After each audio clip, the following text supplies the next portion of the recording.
The Saturday sun settled gently over Willow Creek, warming the white tents of the farmers' market and drawing the town out of its houses as predictably as a church bell. This was where everyone came to exchange gossip, to buy bread still warm from the oven, to reassure themselves that life was proceeding exactly as it always had. Miss Jane Marple moved slowly among the stalls, her knitting needles clicking softly, taking in the scene with mild eyes and careful attention. She noticed three things at once: the steady rhythm of familiar voices, the comforting scent of apples and fresh coffee, and a small, unmistakable gap where a presence should have been. One man was missing, not a visitor, not a stranger, but a fixture, someone who never failed to appear, rain or shine. Others mentioned it lightly, already supplying excuses: illness, delay, forgetfulness. Routine, Miss Marple observed, was doing the thinking for them. She watched how easily certainty replaced curiosity, how quickly people trusted habit to protect them from unease. The market bustled on, cheerful and unquestioning, yet she felt the quiet certainty that something had already slipped out of place. A pattern had been broken, and no one wished to look directly at it. Laughter drifted through the square. Life continued. But beneath the pleasant noise, a single thread had already come undone. If you enjoy quiet mysteries with hidden secrets, be sure to subscribe to Shadowed Pages for more detective stories. And tell me in the comments, where are you watching from tonight? Willow Creek liked to think of itself as a town that required no explanation. It sat comfortably among low hills and maple-lined roads, with porches that still held rocking chairs and sidewalks swept as neatly as kitchen floors. People waved to passing cars. They held doors without thinking. They spoke of one another with the easy confidence of familiarity. Above all, they trusted patterns. The farmers' market was the strongest pattern of all. Every Saturday the square woke as if cued by an invisible hand. White tents bloomed in tidy rows. Chalkboard signs appeared with practiced lettering. Crates of apples thudded into place. Jars of honey caught the light, and loaves of bread steamed faintly in the cool morning air. It was not merely commerce, it was reassurance. At the market, you were seen. Miss Jane Marple walked beside her friend Dot Sloane, her knitting tucked into the crook of her arm, needles clicking in a patient rhythm. She noticed three things at once: the soft crunch of gravel underfoot, the mingled scents of citrus and coffee, and the way people spoke just a shade more brightly when greeting one another, as if brightness itself were proof that nothing was wrong. "This is our pride and joy," Dot said, gesturing broadly. "Rain or shine. If someone doesn't show up, we assume the world's ended." Miss Marple smiled. Assumptions can be very comforting. Dot laughed, but it was the laugh of someone who didn't quite hear the warning inside the words. They passed the produce stall first, where hands reached automatically for the same vegetables week after week. Then the honey stand, run by a retired firefighter who spoke of bees the way other men spoke of grandchildren. And finally, the bakery tent, unmistakable from half the square away. Martha Keene stood behind her tables like a general at the front line. She was sturdy, sharp-eyed. Her hair pulled back so tightly it seemed to lift her eyebrows into permanent skepticism. Her bread was legendary, her patience was not. "There you are," Martha said when Dot approached, 5 minutes late. "I was beginning to think retirement had made you unreliable." "Someone has to keep you humble," Dot replied cheerfully. "Martha, this is Miss Marple visiting from out of town." Martha's gaze flicked to Miss Marple, quick and assessing. "You've got observant eyes," she said. "That's either a blessing or a curse." Miss Marple inclined her head. "I've found it can't be both." As Dot purchased a loaf, Miss Marple listened, not only to the conversation at the stall, but to the sound behind it, the hum of voices, the scrape of baskets, the soft laughter that rose and fell like a practiced melody. And beneath it, she heard something else, Harold Whitman's name. Not spoken loudly, not spoken with alarm, spoken casually with the ease of familiarity. "He's probably running late. He never runs late." Well, maybe Lydia needed him. Each explanation arrived ready-made, as if people had rehearsed them for years. Miss Marple noticed 3 things: the way the speakers avoided looking at the empty space near the antique stall sign, the slight tightening of smiles, and the speed with which the subject changed. For the ear, a gentle drumbeat. Dot leaned closer. "You'll hear about Harold," she murmured. "He's a fixture." "In what way?" Miss Marple asked. Dot hesitated. "He owns Whitman Antiques. Been here forever. Likes things done properly. His way." They moved on toward the center of the square, where Evan Brooks stood behind the information table, clipboard in hand, smiling as though he were part of the scenery. He was neatly dressed, his hair carefully styled, his voice easy and reassuring. People approached him for directions, questions, small complaints. He answered all of them with the same practiced calm. "Dot Sloan," Evan said warmly. "Still keeping us organized even in retirement." "Someone has to," Dot replied. "Evan, this is Miss Marple." "Welcome to Willow Creek," Evan said, shaking Miss Marple's hand. "You've chosen the best day to visit. Market day is our heartbeat." "Indeed," Miss Marple said, and meant it. Beside the table sat a shallow wicker basket filled with small wooden tokens, keepsakes stamped with the image of Willow Creek's old mill. Some were clean and pale, others were faintly smudged with purple and red, as though they had brushed against something sticky. Evan reached in, handed one to a child, and wrote a time on the back with a short pencil. "For tracking," he said cheerfully. "Helps me plan." Miss Marple nodded and noticed 3 things: the rough grain of the wood, the faint scent of fruit clinging to a few tokens, and the way Evan pressed the pencil harder than necessary when he wrote. "A picture for the editor." As they spoke, Evan glanced at his watch. "Back in a second," he called lightly, stepping away toward the side street. The clipboard remained on the table, propped just so, the basket of tokens beside it. Within moments, he slipped back into place, smiling as if he had never moved.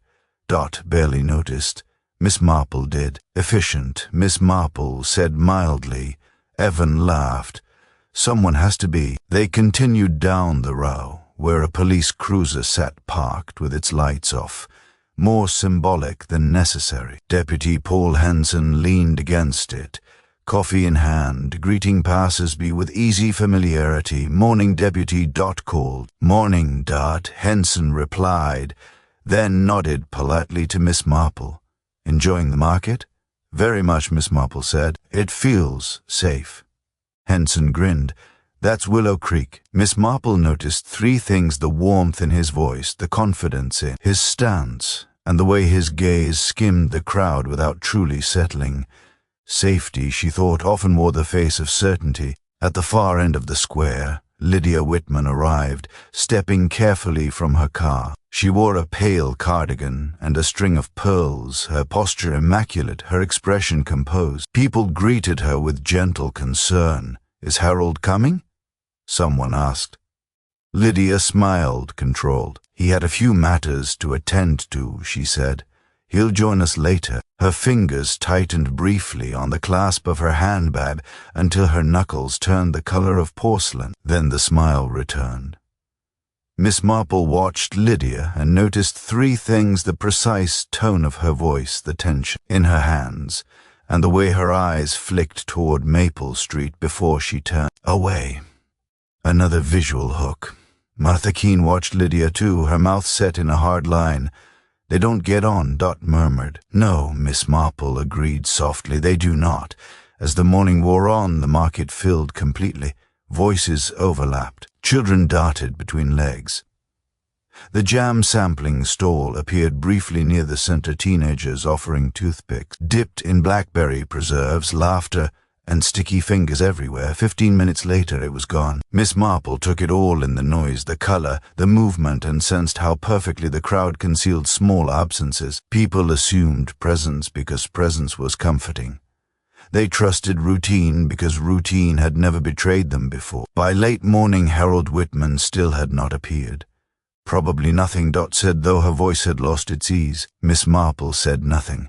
She only listened to the square, the murmur of voices, the scrape of chairs, the soft rustle of paper bags, and felt the quiet unease settle more firmly in her chest. Here was the Marple moment, the one that always came not as a revelation but as a recognition. Communities, she reflected, protect their habits the way they protect their children, not because habits are perfect, but because they are familiar. And familiarity can become a kind of blindness. When everyone believes they are seeing everything, they stop noticing what matters most. The market bustled on, bright and ordinary, and somewhere beyond the square, unseen and unexamined, the truth waited patiently for someone willing to look past routine and into the spaces it left behind. The news did not arrive in Willow Creek with sirens or shouting. It arrived the way truly unsettling things often do, quietly, carried on a change in tone. One moment the afternoon lay gently over the town,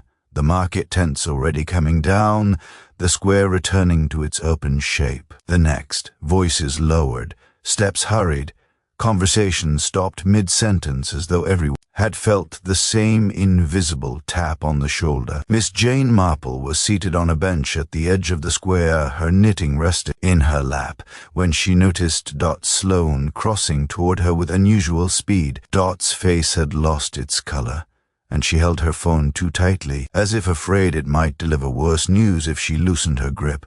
"It's Harold," Dot said, sitting beside her without preamble. "Something's happened at the shop."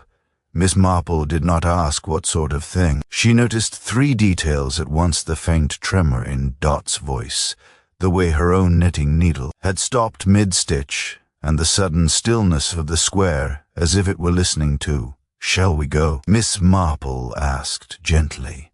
Whitman Antique stood on Maple Street like a dignified old relative who disapproved of fuss. Its tall windows displayed carefully arranged objects: porcelain figurines, silver tray, clocks that no longer ticked, but still seemed to measure time in their own way. That afternoon, people gathered outside the shop in small clusters, speaking in hushed tones, their reflections overlapping in the glass. Deputy Paul Henson stood near the door, his earlier market day ease replaced by something taut and professional. A thin strip of yellow tape was already being unrolled from his hand. "Best wait here," he said when Dot approached. "Sheriff's on his way." Dot swallowed. "Paul, is he?" Henson hesitated, then nodded once.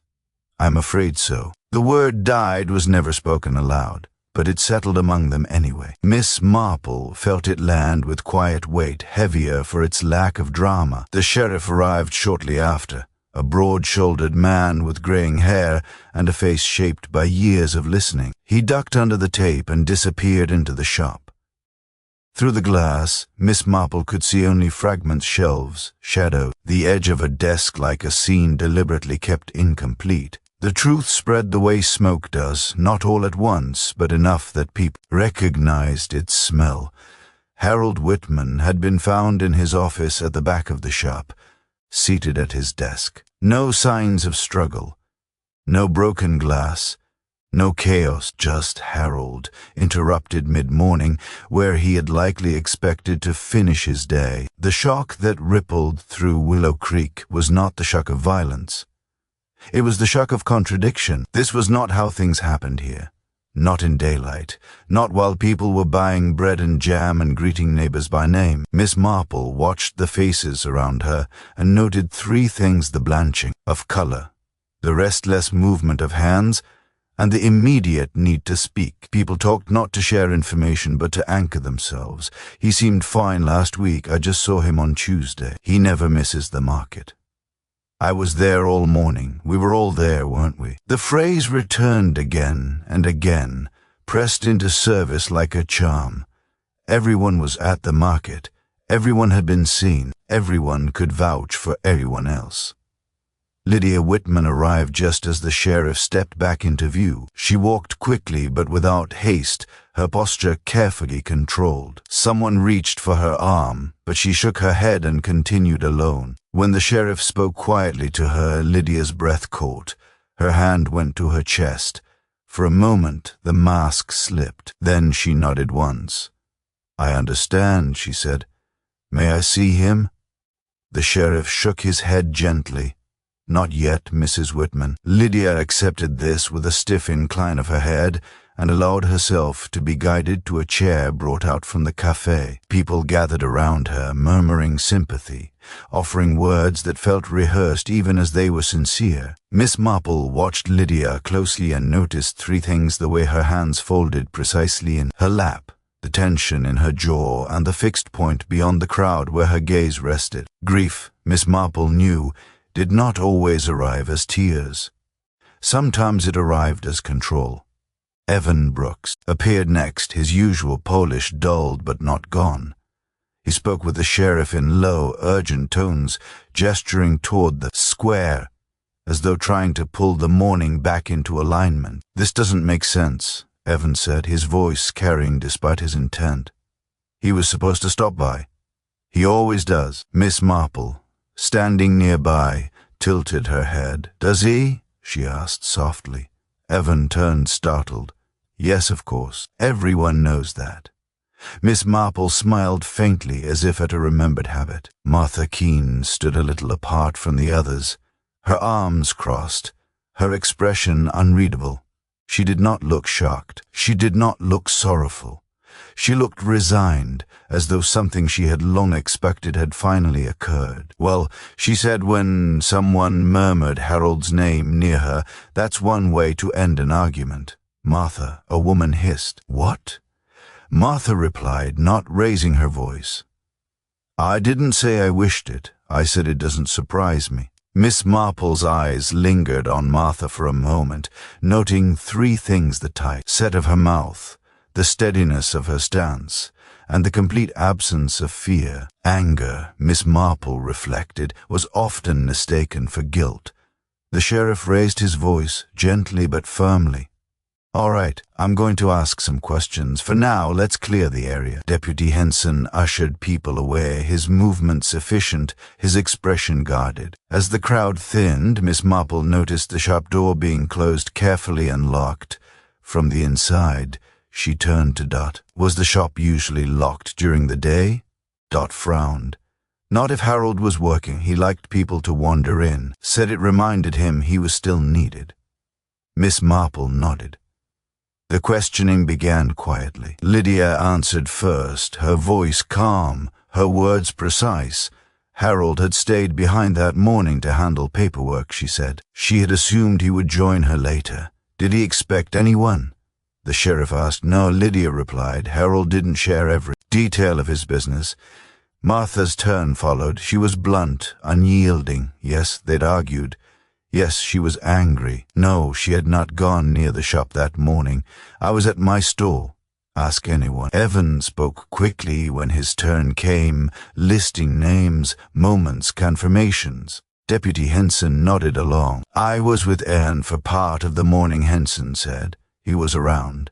Miss Marple noted the phrasing. Around was not the same as present. Later, as the coroner was briefly allowed inside, Miss Marple stood near enough to glimpse Harold's office. She did not push forward. She did not need to. Her eyes took in the scene with quiet care. The desk was neat, papers stacked, a pen resting beside a ledger, and near the corner a small receipt book lay open, its last page creased as though someone had pressed down hard while writing. Miss Marple noticed three things: the alignment of the chair, the absence of disturbance, and the stubborn orderliness of the room. This was not a place where violence had announced itself. This was a place where it had been permitted. As the shop was closed again, Dot leaned toward her.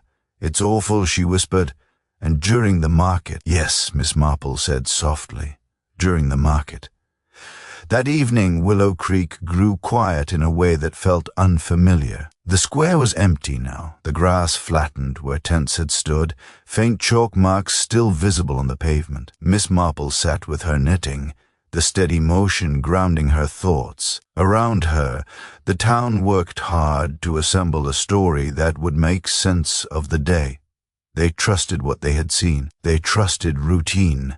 Everyone had been at the market. Miss Marple looked up at the darkening street and felt the question sharpen rather than fade. If everyone had been seen, Then who, she wondered, had been unseen long enough to sit quietly with Harold Whitman and end his life? And here came the Marple moment, settling gently at the close of the day. It was a curious habit of human beings, she reflected, to believe that visibility equaled safety, that being surrounded by others somehow protected them from harm. Yet the most dangerous acts were often committed not in darkness, but in daylight, while everyone was busy watching something else. By the next morning, Willow Creek had begun the careful, almost desperate work of explanation.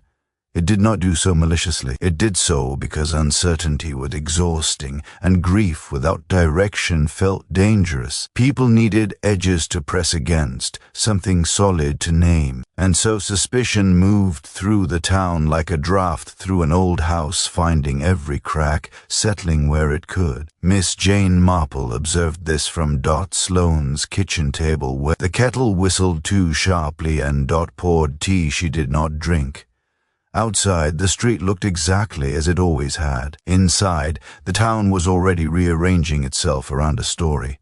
"They're saying it was Martha," Dot said finally, her voice low. "Not officially, just saying." Miss Marple noticed three things the way Dot avoided her eyes, the untouched tea cooling between them, and the faint relief hidden beneath Dot's worry. Relief, Miss Marple knew, was often the first sign that an explanation felt too convenient. "Martha Keene," Miss Marple repeated softly. Dot nodded. "Everyone knows she hated Harold. Everyone heard them arguing last week. Sheriff Keller's been asking about it." Hatred, openly displayed, was comforting in its honesty. It gave people permission to stop looking elsewhere. Later that morning, Miss Marple and Dot walked to the bakery, drawn less by hunger than by the gravitational pull of rumor. The bell above the door chimed, bright and inappropriate, and conversation inside dipped before resuming at a quieter pitch. Martha Keene stood behind the counter, her movements brisk, her expression carved into something like defiance. She looked up as they approached. "Let me guess," Martha said. "You've come to see if I look like a murderer." Dot flushed. "Martha," Miss Marple smiled gently, "we've come for bread." Martha snorted, but the edge of her mouth twitched, despite itself.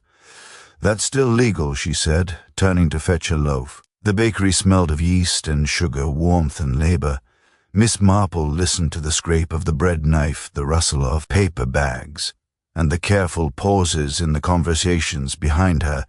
Martha's name hovered in the air, unspoken but present. "They say you threatened him," a woman near the door ventured, too casually. Martha's hand stilled. She turned slowly. "I argued with him," she said flatly. "There's a difference. If arguing were a crime, half this town would be in jail. And the money." Another voice asked, "Didn't he say you owed him?" Martha laughed once sharply. Harold Whitman thought everyone owed him something. Miss Marple watched Martha closely and noted three things: the steadiness of her hands as she resumed slicing bread, the flare of old anger in her eyes, and the complete absence of calculation. This was resentment, not strategy. When Dot and Miss Marple stepped aside, Miss Marple asked quietly, "What was the last argument about?" Martha hesitated, then shrugged. "The market," she said. "He wanted my store moved, said it wasn't in keeping with the image Evan was trying to build. He told me I should be grateful I was still allowed there at all." Dot stiffened. "That sounds like Harold." "It was," Martha said. "And yes, I told him what I thought of it." "Loudly? And afterward?" Miss Marple asked. Martha met her gaze. "Afterward, I baked bread. Same as always. I don't sneak around antique shops in the middle of the day. I make a living with my hands." Miss Marple inclined her head. "Indeed." Outside, Dot exhaled hard. People heard that argument. They remember it now because it fits. "Yes," Miss Marple said softly. "Memory is very accommodating when it wants to be." At the sheriff's station, the narrative was already taking shape. Sheriff Keller sat behind his desk, papers spread before him, his expression troubled but focused. Martha had motive, he said not unkindly, financial resentment, a public dispute, and she admits she was angry. "Anger is common," Miss Marple replied gently. "Murder is not. Deputy Henson stood nearby, arms folded. "Several people place her at her stall all morning," he said. "But that doesn't mean she couldn't have slipped away." Miss Marple noticed three things: the firmness in his tone, the way his eyes flicked to the window, and the faint tension in his jaw. Slipping away had already entered the town's vocabulary. "And Lydia?" Dot asked. Keller sighed. "Lydia Whitman inherits everything, the shop, the house. Harold had no children. On paper, she benefits." Dot's voice tightened. She adored appearances. She lived for routine. "Yes," Keller said, "but sometimes routine is exactly what people hide behind." Miss Marple considered this. Lydia's composure was not an act, it was armor. But armor was worn to protect against blows, not to deliver them. "And Mr. Brooks?" Miss Marple asked, as if ticking off items on a list. Keller waved a hand. "Evan? He and Harold disagreed about stall placement, sure. Harold accused him of being heavy-handed, but Evan was at the market all morning. Half the town saw him." "Did they?" Miss Marple asked mildly. Keller looked up. "Of course. He runs the place." Miss Marple said nothing more. She had learned long ago that the most revealing statements were often followed by silence. That evening, Dot hosted a small gathering, neighbors drifting in with casseroles and concern, staying just long enough to say what needed to be said. The living room filled with low voices and carefully shaped opinions. "I heard Martha was seen near Maple Street." She was furious. Anyone could see that. But Lydia was so calm. Too calm, if you ask me. "She'll be fine. She always is." Miss Marple sat in the corner, knitting, her needle clicking softly beneath the conversation. She noticed three things: the rhythm of repeated phrases, the satisfaction people took in agreement, and the way no one mentioned Evan at all. Martha was becoming the town's answer. She was loud, difficult, already half condemned in people's minds. A dramatic solution to a disturbing problem. After the last guest left, Dot closed the door and leaned against it, exhausted. "They want it to be Martha," she said quietly. "It makes everything simpler."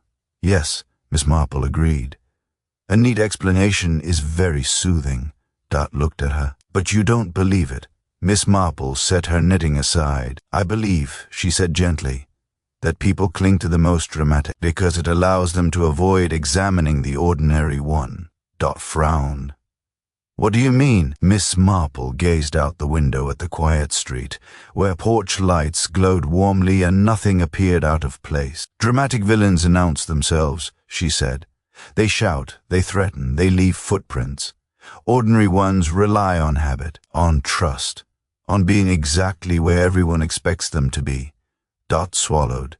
"So Martha's anger is convenient." "Yes," Miss Marple said. "It gives the town permission to stop looking." She picked up her knitting again, the calm motion returning. "The danger," she added softly, "is not that people accuse the wrong person. It is that they do so with relief." And here, as the day settled into uneasy night, came the Marple moment that closed the chapter like a quiet bell. Human beings, Miss Marple reflected, preferred explanations that frightened them less than the truth. They would rather believe in an obvious enemy than accept that harm often comes from the familiar, the trusted, the ordinary. And so, in protecting themselves from discomfort, they sometimes protect the very illusion that allowed evil to pass unnoticed in the first place. By midweek, Willow Creek had settled into a dangerous rhythm, the rhythm of partial truths repeated often enough to feel complete. The antique shop remained sealed, its windows reflecting passing faces like pale ghosts, while conversations everywhere took on a sharper edge. People no longer spoke only of what had happened. They spoke of who must have done it.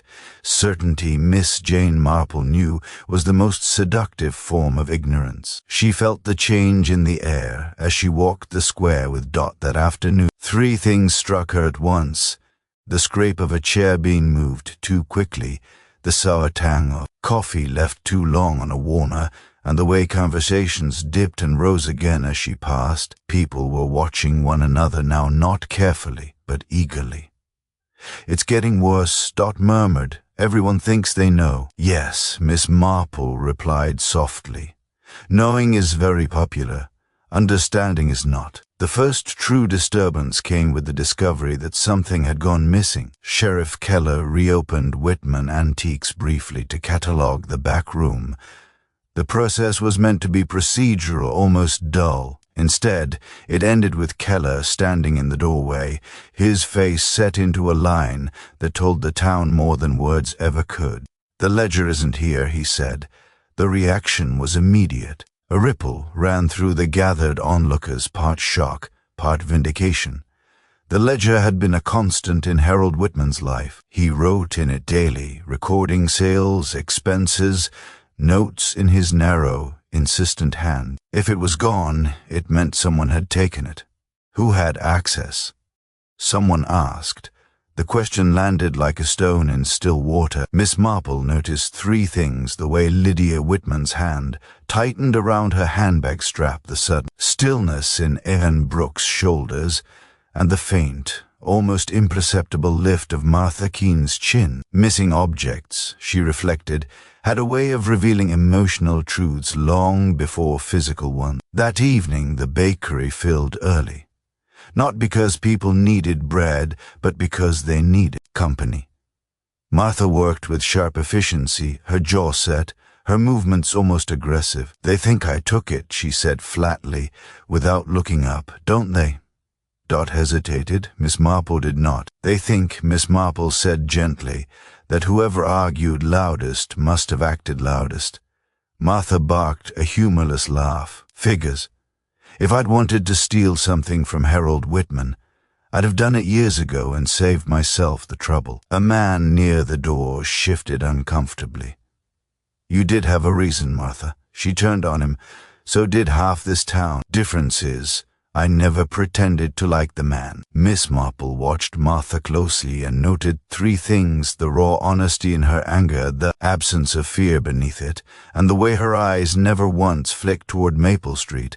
This was not a woman guarding a secret. This was a woman tired of being misread. As the line thinned, Miss Marple asked casually, "Where were you between 10:30 and 11 on Saturday?"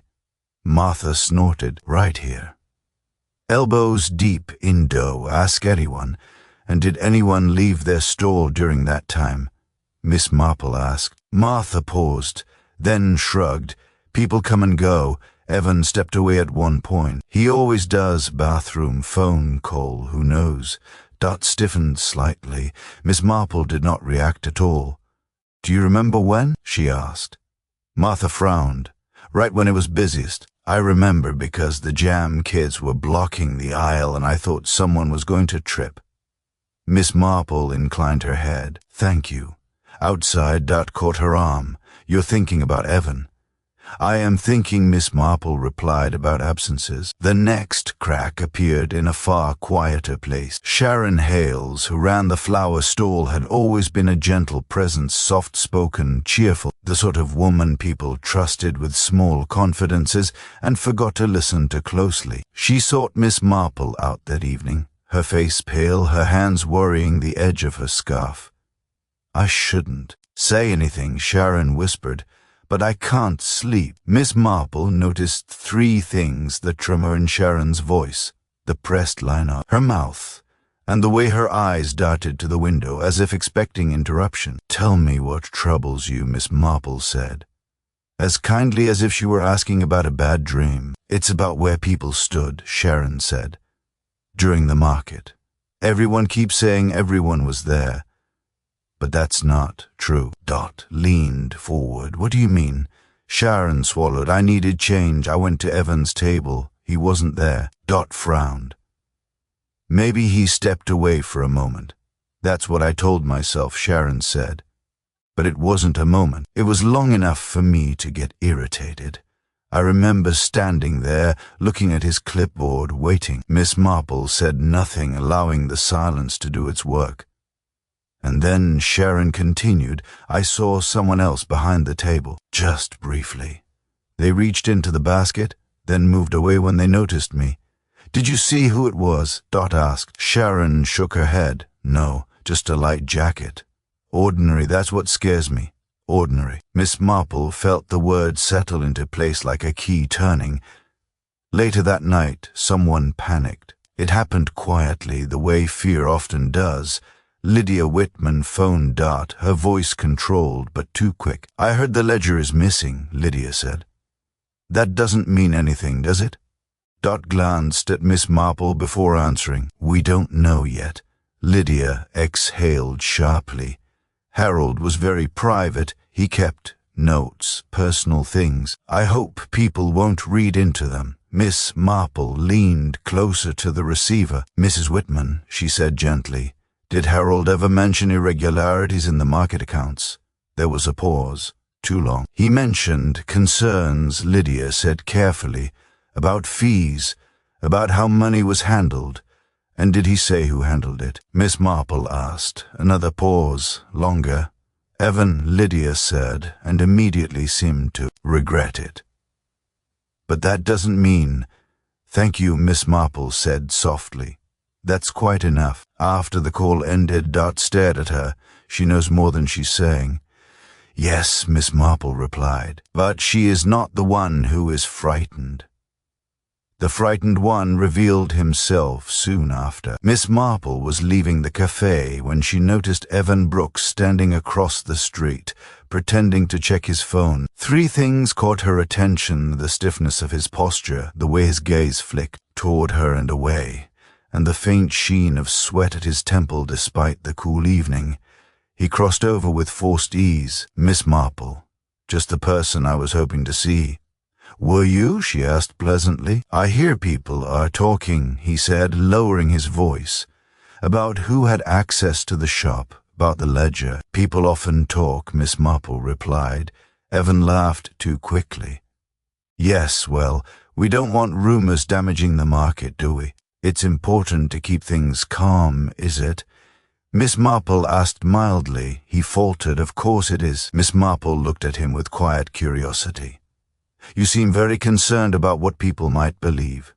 Evan's smile thinned. "I just don't want this to spiral." Fear, she thought, always wanted control. That night Miss Marple sat alone, her knitting idle in her lap, and allowed the pieces to align. The missing ledger, the misplaced certainty, the panicked questions asked too soon, and beneath it all the market itself, crowded, public, reassuring. The market had not been a barrier. It had been cover. And here came the Marple moment, settling like a final stitch at the end of the section. It was a curious truth of human nature, Miss Marple reflected, that danger rarely announced itself with noise. More often, it borrowed the comfort of routine, hiding inside what people trusted most. When everyone believed themselves to be surrounded by witnesses, they stopped noticing when someone quietly stepped away. The thing that finally broke the case did not announce itself. It did not arrive with urgency or ceremony. It waited, small and patient, until Miss Jane Marple was ready to notice it properly. She was sitting alone in Dot Sloane's guest room late that evening, the house quiet except for the ticking of a hallway clock and the distant hum of a passing car. Her knitting lay untouched in her lap. Instead, she turned a small object over and over in her fingers, letting familiarity sharpen into understanding. The market token. She noticed three things again, as she always did when she wished to be certain. The dry, fibrous grain of the wood beneath her thumb, the faint tackiness along one edge where something sweet had once clung, and the penciled numbers on the back 1105 pressed harder than necessary, as though written by someone in a hurry. Tokens were everywhere in Willow Creek. That was precisely why this one mattered. Miss Marple rose and crossed to the window, holding the token up to the lamplight. The stain along its edge caught the glow, a thin smear of purple, not ink, not paint. Fruit. Blackberry, most likely. She had smelled it at the market, worn and sugary, clinging to the fingers of children who had wandered past the jam-sampling stall laughing. That stall, she remembered, had only appeared briefly. She closed her eyes and reconstructed the morning minute by minute, the way one might replay a piece of music to catch a wrong note. At 10:30 the market was busy but manageable. At 10:45 it swelled. At 11, it became crowded enough that movement required patience. And at 11:05, the precise moment written on the token, the youth group's jam sampling booth was in full operation, its jars open, its toothpicks dipping and redipping, fingers brushing against everything. 15 minutes, no more.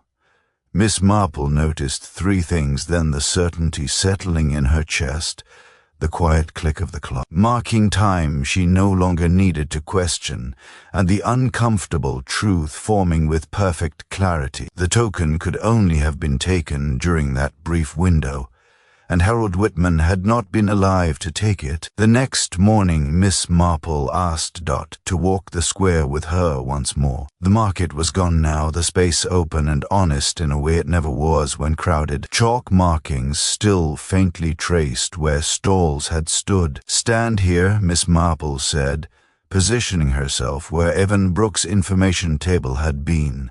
Dot complied, frowning. "All right. Now walk to where the jam stall was," Miss Marple continued. Dot did so, counting steps.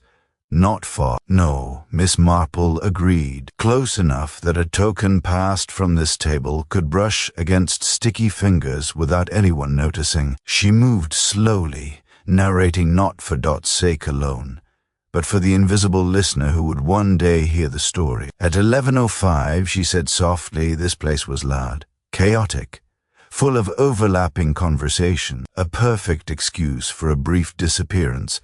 Dot's face tightened. Evan stepped away. She said, "You noticed it."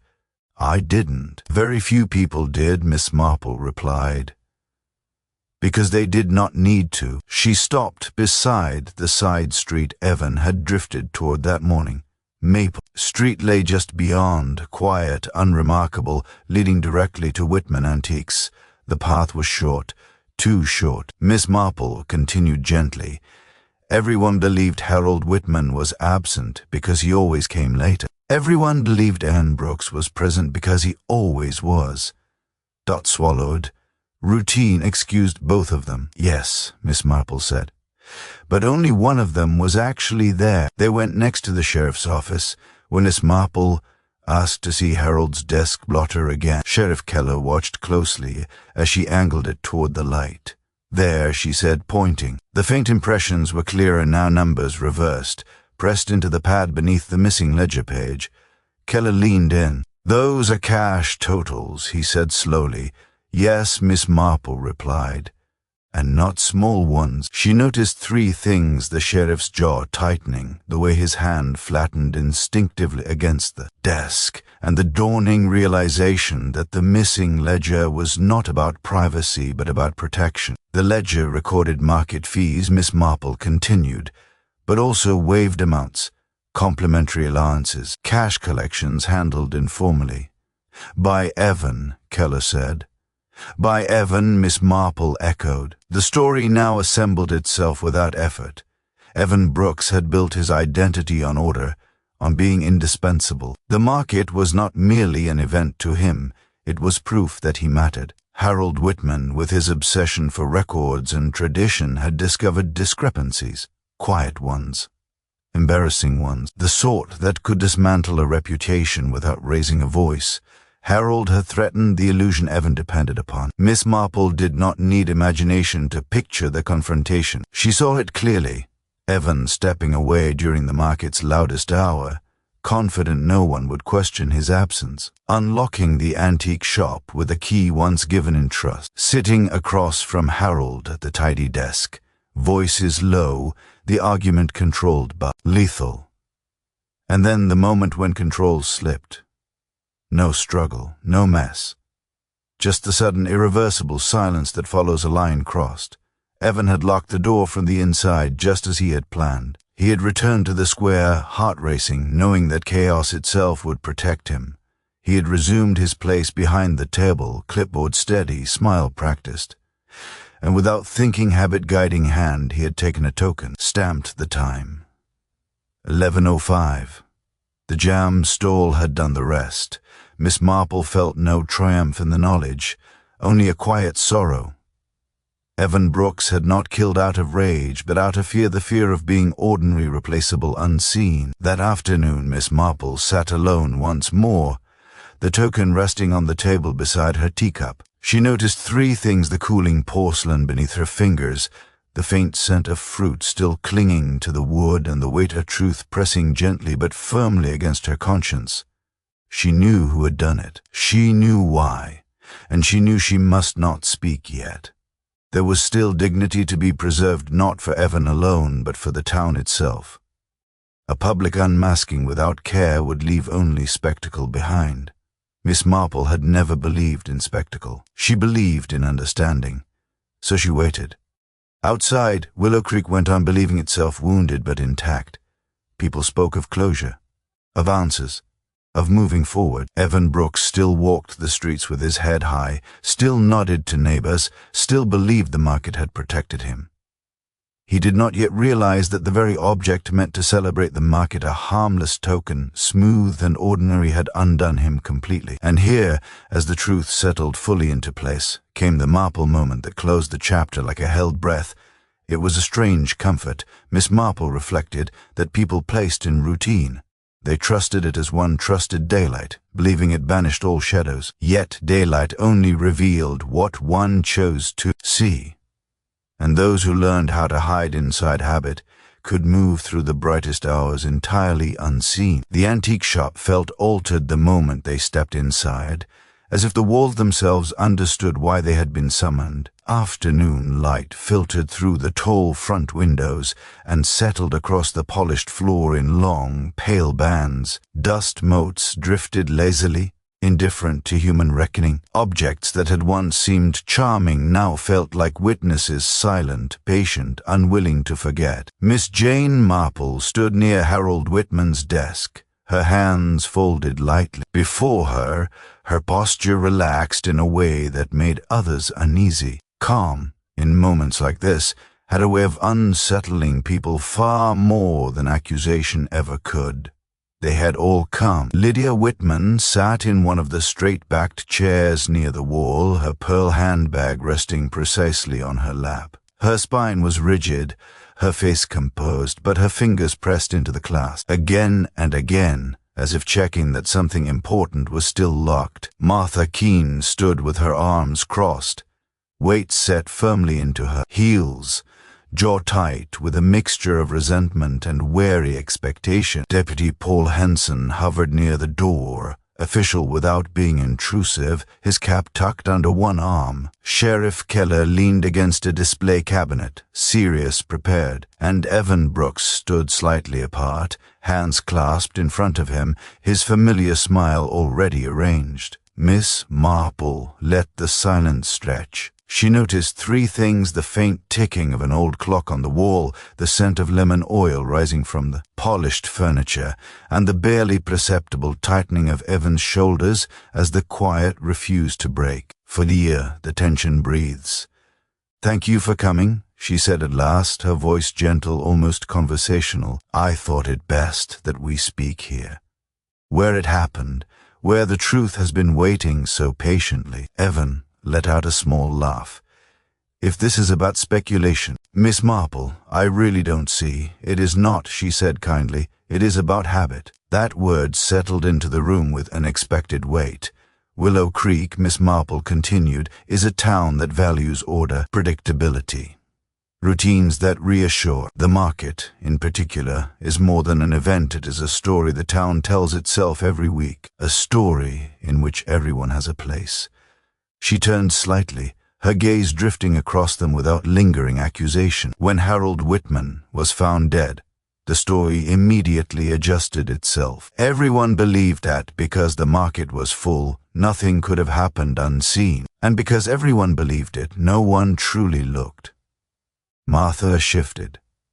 Lydia inhaled sharply, then steadied herself. "Let us begin with what the town thought it knew," Miss Marple said. Harold Whitman was late, as he often was. Evan Brooks was present, as he always was. Lydia Whitman was visible. Martha Keene was angry. These were not observations. They were assumptions. Evan's smile thinned. "This is all very philosophical, but Miss Marple reached into her handbag and placed the wooden market token on the desk. It made a soft, final sound as it touched the surface. "Philosophy," she said, "has a way of becoming practical when one looks closely." She turned the token so the light caught it. This was found in Harold Whitman's pocket. A harmless keepsake, one might think. Lydia frowned faintly. Harold did collect them. "Yes," Miss Marple agreed.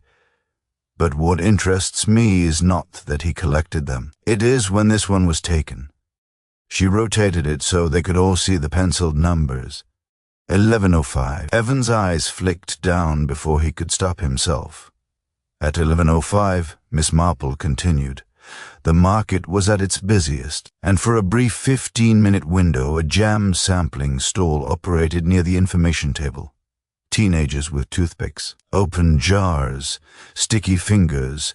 She paused, letting the image form clearly. This token carries a faint stain of blackberry preserve. It could only have been taken during that short window. Sheriff Keller straightened slightly. And yet, Miss Marple said softly, Harold Whitman was already dead. The silence that followed was different from before. Dancer edged. Martha's brow furrowed. Lydia's lips parted, then pressed together again. "That means," Miss Marple went on, "that someone else took the token, someone who had access to them, someone who could do so without attracting attention." She turned then, fully, toward Evan Brooks. "Mr. Brooks," she said gently, "you were not at the market at 11:05. Evan laughed, but it came out wrong, too sharp, too quick. "That's absurd. Half the town saw me." "They saw your role," Miss Marple replied. "Your clipboard, your table, your expectation. But one woman waited there and found you gone. Long enough to notice, long enough to remember." Deputy Henson's jaw tightened. "You stepped away," Miss Marple continued calmly, "during the loudest moment of the morning. You checked your watch. You told no one because you knew no one would question it." Evan's face had gone pale now. "You can't prove." Miss Marple gestured toward the desk blotter. "The ledger you removed recorded more than antiques. It recorded market fees, cash collected, waivers granted, totals that did not match deposits. Harold Whitman had discovered it. The missing page left its shadow behind." Sheriff Keller spoke quietly. "We confirmed the numbers." Evan's shoulders sagged just slightly. "You walked to this shop," Miss Marple said, her voice still gentle. "You unlocked the door with a key once given in trust. You sat with Harold, believing you could control the conversation as you controlled everything else. And when control slipped, you chose silence." Lydia made a small sound, barely audible. Evan stared at the floor. When he spoke again, the polish was gone. "He was going to ruin everything," he said hoarsely. "Do you know what it takes to keep a place like this running? To make people believe it works?" He didn't care about the market. He cared about being right. Miss Marple noticed three things: the rawness in his voice, the tremor in his hands, and the way the room seemed to contract around his confession. "This is the tragedy. I built that market," Evan continued, his control unraveling. "It gave me purpose, respect, order, and he was going to tear it apart with numbers in a book. I couldn't let it happen." "You killed a man," Martha said quietly, not with anger, but with disbelief. Evan's eyes filled. "I killed the illusion," he whispered, "and everything with it." Miss Marple stepped closer, not accusing, not condemning. "You killed to protect an image," she said gently, "and in doing so, you destroyed the very trust that image relied upon." Sheriff Keller moved forward. "Evan Brooks, you are under arrest." Evan did not resist. As Deputy Henson placed a hand on his arm, Evan looked around the room at the antiques, at the people, at the quiet life he had curated like a display. "I thought order made us safe," he said softly. "I thought if everything looked right, nothing could be wrong." Miss Marple met his gaze. "Order without honesty," she said, "is only a performance." As Evan was led away, Lydia finally bowed her head, her composure breaking into silent tears. Martha turned toward the window, blinking hard. Even Henson looked away. ashamed not of what he had done, but of what he had believed.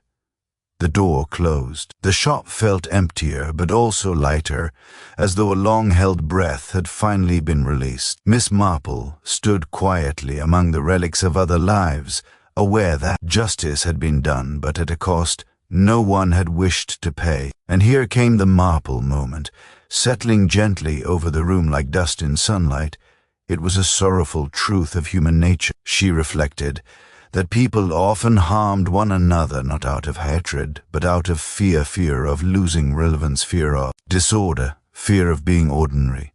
And when a community mistook control for care, it sometimes discovered too late that the most carefully maintained illusions were also the most fragile. Willow Creek did not erupt after the arrest. It exhaled. The days that followed were marked not by outrage or spectacle, but by a slow, collective adjustment, like a town learning the true weight of something it had carried too lightly for too long. The streets remained quiet, lawns were still trimmed, porch lights still glowed at dusk, yet beneath the familiar calm, something fundamental had shifted. People spoke more carefully now. Conversations paused before assumptions formed. Names were weighed before being spoken aloud. In grocery aisles and on sidewalks, neighbors met one another's eyes with a new, uncertain awareness, as if seeing faces they had known for years for the first time. Miss Jane Marple noticed it immediately. She noticed three things as she walked with Dot through the square one afternoon: the deliberate softness of voices, the way hands lingered on shopping baskets instead of gesturing freely, and the absence of Evan Brooks' confident presence, which left the space oddly unanchored. Order, it turned out, had been doing more emotional work than anyone realized. Sheriff Keller issued a brief statement. There was no attempt to dramatize the crime. He spoke of evidence, of procedure, of accountability. He did not speak of betrayal, though everyone felt it. Willow Creek did not need to be told what it had lost. It felt the loss in smaller ways, in the way people hesitated before saying everything's fine, in the way silence stretched just a second longer than before. Deputy Paul Henson bore the town's unease with quiet endurance. Some greeted him warmly, others stiffly. A few avoided him altogether.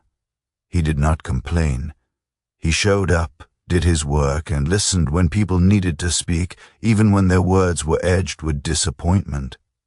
At Martha Keene's bakery, one morning, he stood in line like anyone else, shoulders squared, eyes tired. The smell of bread filled the room, grounding and real. Martha slid a loaf into a paper bag and placed it on the counter. She noticed three things: the dark circles under his eyes, the stiffness in his posture, and the way he avoided looking at the door, as though expecting someone who would never again walk through it. "You look like hell," she said flatly. Henson didn't bristle. "Fair assessment." Martha hesitated, then pushed a second bag toward him, 2 cinnamon rolls, still warm. "For the road," she muttered. "Doesn't mean I forgive the universe." Henson nodded, voice rough. "Thank you." Miss Marple, seated near the window, allowed herself a small inward nod. Healing, she knew, rarely announced itself. It arrived in ordinary gestures offered despite pride. Lydia Whitman withdrew from public view for several days. Curtains remained drawn.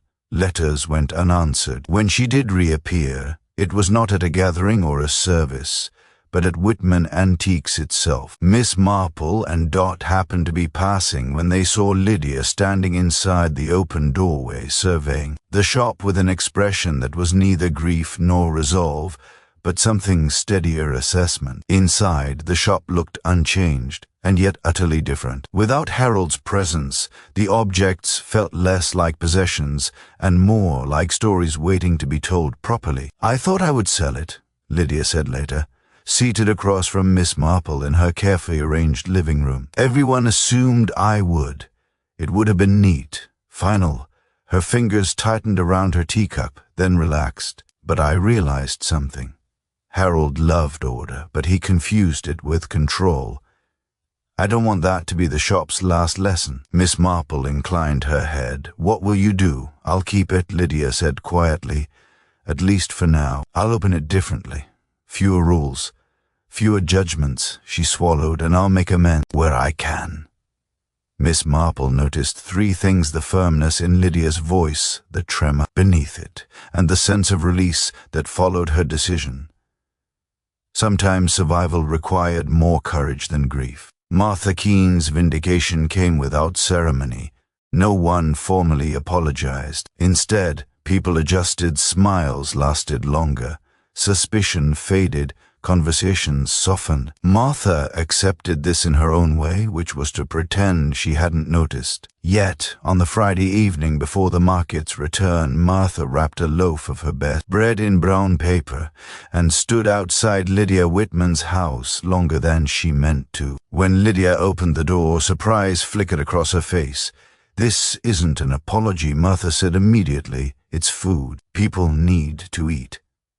Lydia stared at the loaf, then at Martha. "Thank you," she said, and meant something far deeper than the words suggested. Miss Marple, watching from across the street with Dot, observed three things: the stiffness in Martha's shoulders, the way Lydia's composure softened just slightly, and the fragile bridge forming between two women long separated by resentment. This, she thought, was how communities healed, not by forgetting but by choosing differently. The market returned the following Saturday.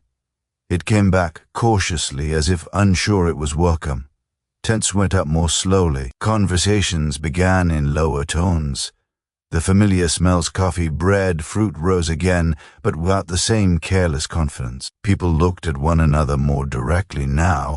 They asked questions they once would have avoided. "How are you holding up? Did you sleep? Can I help?"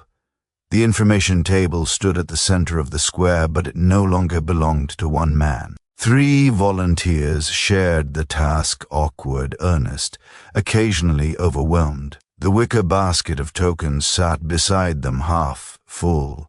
Some people took one, many did not. Miss Marple walked the rows with Dot. Unhurried, she noticed three things: the slight hesitation before greetings, the gentler laughter, and the way people lingered longer at each stall, as if presence itself now required intention. At the flower stall, Sharon Hale smiled at Miss Marple with something close to relief. "I keep thinking I should have said something sooner," Sharon admitted quietly. "You said it when it mattered," Miss Marple replied. "That is enough." Near the bakery, Martha handed Lydia a small paper bag without comment. Inside were scones, plain, unadorned, perfect. Lydia accepted them with a nod.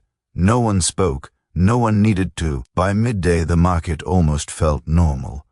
Almost. Children laughed. Someone argued cheerfully over tomatoes. The square filled again, not with certainty, but with care.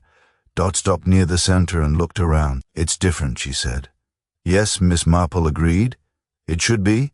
Dot hesitated. "Do you think we'll ever stop feeling foolish?" Miss Marple considered this, watching a man carefully count change instead of assuming. It was correct, watching a woman wait for confirmation instead of relying on habit. "No," she said gently, "and that is not a bad thing." Later, back at Dot's house, Miss Marple sat with a cup of tea, her knitting resting once more in her lap. Outside, Willow Creek continued wounded, wiser, still itself. Communities, she reflected, did not fall apart because of evil alone. They faltered when they protected illusions more fiercely than people, when they mistook routine for virtue and familiarity for safety. But they could heal. They healed when they learned to notice, to truly see the small human details they had once rushed past. The tightening of a hand, the pause in a voice, the absence where presence had been assumed. Peace, Miss Marple knew, was not the absence of wrongdoing. It was the presence of attention. And Willow Creek at last was learning how to look. Miss Jane Marple attended the market one final time before leaving Willow Creek, arriving early enough that the square was still finding its shape. Tents went up with quiet efficiency. Crates were set down carefully. Greetings were exchanged with warmth that no longer felt automatic but chosen. She noticed three things at once: the steady murmur of familiar voices, the smell of fresh bread carried on the cool air, and the way people looked at one another now before speaking, as if measuring not appearances but truth. The market was the same, and yet it was not. The routines remained, but they no longer ran on assumption alone. Hands counted change instead of trusting it. Smiles lingered long enough to confirm sincerity. Presence, Miss Marple observed, had become something earned rather than assumed. She paused near the center of the square and allowed herself a moment of reflection. Safety, she knew, was never born of habit. Habits comforted, but attention protected. It was in the smallest, most human details, the pause before an answer, the glance that came too late, the absence no one thought to question, that truth revealed itself. Some truths, she reflected, were not hidden by darkness at all. They lived in full daylight, surrounded by familiarity, protected by routine and the confidence that nothing important could be missed. As Miss Marple turned to leave, Willow Creek went on changed, quieter, and perhaps a little wiser. Its peace was no longer an illusion, but a choice made daily through attention and care. Thank you for listening to another Mystery on Shadowed Pages.